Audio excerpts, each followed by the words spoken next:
യുക്രൈന്റെ കിഴക്കൻ നഗരമായ ഡൊബ്രോപിലിയയിൽ ശനിയാഴ്ച രാത്രി റഷ്യൻ മിസൈൽ വന്നിരിക്കുകയാണ്. ഡ്രോൺ ആക്രമണത്തിൽ ഏകദേശം 14 പേർ കൊല്ലപ്പെടുകയും 5 കുട്ടികൾ ഉൾപ്പെടെ 37 പേർക്ക് പരിക്കേൽക്കുകയും ചെയ്തതായി യുക്രൈൻ ആഭ്യന്തര മന്ത്രാലയം വ്യക്തമാക്കി. ബാലിസ്റ്റിക് മിസൈലുകൾ, ഒന്നിലധികം റോക്കറ്റുകൾ, ഡ്രോണുകൾ എന്നിവ ഉപയോഗിച്ച് റഷ്യൻ സൈന്യം ഡൊബ്രോപിലിയയിലെ ആക്രമിക്കുകയായിരുന്നു. 8 ബഹുനില കെട്ടിടങ്ങൾക്കും 30 വാഹനങ്ങൾക്കും കേടുപാടുകൾ സംഭവിച്ചു. ആക്രമണത്തിൽ 5 കുട്ടികൾ ഉൾപ്പെടെ 14 പേർ കൊല്ലപ്പെടുകയും 37 പേർക്ക് പരിക്കേൽക്കുകയും ചെയ്തു. തീ അണയ്ക്കുന്നതിനിടെ അധിനിവേശക്കാർ വീണ്ടും ഇടിച്ചു വന്നു. അഗ്നിശമന വാഹനത്തിന് കേടുപാടുകൾ സംഭവിച്ചു. മന്ത്രാലയം ടെലിഗ്രാം മെസ്സഞ്ചർ ആപ്പിലൂടെ പറഞ്ഞതാണിത്. ഭാഗികമായി തകർന്ന കെട്ടിടങ്ങളുടെയും അവശിഷ്ടങ്ങൾ നീക്കം ചെയ്യുന്ന രക്ഷാപ്രവർത്തകരുടെയും ഫോട്ടോകൾ മന്ത്രാലയം പ്രസിദ്ധീകരിക്കുകയും ചെയ്തു.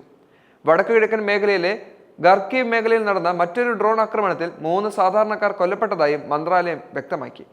റഷ്യയുടെ ലക്ഷണങ്ങൾ മാറിയിട്ടില്ലെന്നാണ് ഇത്തരം അക്രമങ്ങൾ കാണിച്ചു തരുന്നത്.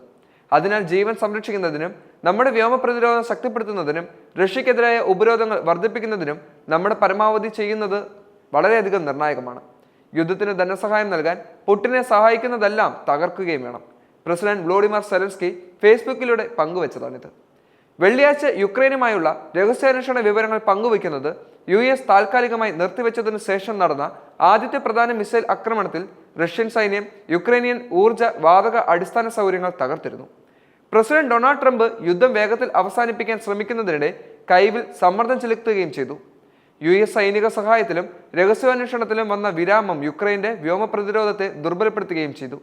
കാരണം അവർ നൂതന മിസൈലുകൾ ഉപയോഗിക്കുകയും കുറയ്ക്കുകയും അക്രമങ്ങളുടെ ഫലപ്രദമായി ട്രാക്ക് ചെയ്യാൻ പാടുപെടുകയും ചെയ്യുന്നുവെന്ന് സൈനിക വിശകലന വിദഗ്ധർ വ്യക്തമാക്കുകയും ചെയ്തു.